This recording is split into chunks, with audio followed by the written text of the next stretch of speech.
સમગ્ર રાજ્યમાં ગેરકાયદેસર વ્યાજ વસૂલાત કરતા ઇસમો વિરુદ્ધ પગલાં લેવા અને ફરિયાદનો નિકાલ કરવા સહિત જનજાગૃતિ ફેલાવવા પોલીસ વિભાગ દ્વારા ખાસ ઝુંબેશ હાથ ધરવામાં આવી છે। ત્યારે જૂનાગઢ જિલ્લાના બામણાસા ગામમાં થોડા દિવસ પહેલા વ્યાજખોરોએ યુવકની ક્રૂરતાપૂર્વક હત્યા કરી હોવાનો કિસ્સો પ્રકાશમાં આવતા ચકચાર મચી જવા પામી છે। વ્યાજખોરો દ્વારા યુવકની હત્યા બાદ હવે જૂનાગઢ જિલ્લા પોલીસ સફાળી જાગી છે। एबीसी डिविजन जूनागढ़ तालुका विसावदर मेडरदा बिलखा केशोद माणावदर बाटवा मांगरोळ सील चोरवाड અને માળિયાહાટીના પંથકમાં પોલીસ દ્વારા કાર્યવાહી કરવામાં આવી છે। જૂનાગઢ જિલ્લામાં પોલીસે વ્યાજખોરો સામે મેગા સર્ચ ઓપરેશન હાથ ધર્યું હતું, જેમાં નાણાં ધીરનારની પ્રવૃત્તિ કરતા 99 ઇસમોની તપાસ સહિત પૂછપરછ કરવામાં આવી હતી। આ મામલે પોલીસે 38 ગુના દાખલ કરી 36 જેટલા વ્યાજખોરોની ધરપકડ કરી છે। પોલીસે 157 કોરા ચેક, 30 ડાયરી, 21 આરસી બુક, 4 જમીન અને મકાનના દસ્તાવેજ, 4 હકપત્રો, 3 પ્રોમિસરી નોટ તેમજ એક વાહન સહિતનો મુદ્દામાલ પણ કબજે કર્યો છે।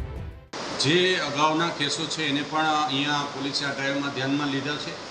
જેમના વિરુદ્ધ વ્યાજખોરો વિરુદ્ધ નાની મોટી અરજીઓ અને આક્ષેપોવાળું આવે છે એવા વ્યાજખોરોની પણ આમાં હકીકત છે એ પોલીસે ધ્યાનમાં લીધી છે।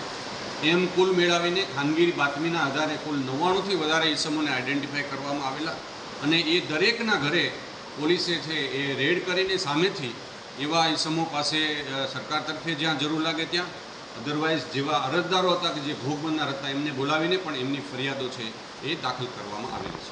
આ કાર્યવાહી માનનીય ડીજીપી સાહેબની ડ્રાઈવ 21 તારીખથી ચાલુ છે અને એ ડ્રાઈવના ભાગરૂપે લોકોને જાગૃત પણ કરવામાં આવી રહ્યા છે।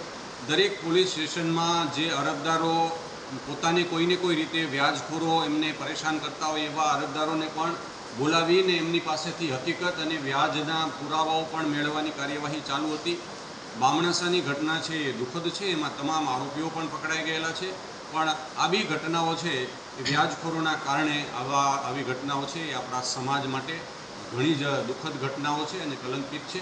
આપના માધ્યમથી એક જૂનાગઢ જિલ્લાની જાહેર જનતાને પણ અપીલ છે કે આપને ખોટી રીતે અને આપ જો સાચા હોય તો પુરાવા સાથે પોલીસ સ્ટેશન આપ અચૂક રજૂઆત કરો। આપની રજૂઆત અંગે અવશ્ય કાર્યવાહી કરવામાં આવશે। સાહેબ, આવો કોઈ ઇસમો દેખાશે કે ગેરકાયદેસર પ્રવૃત્તિ કરતા હશે એની સામે કેવી કાર્યવાહી થાય આવનારા દિવસોમાં?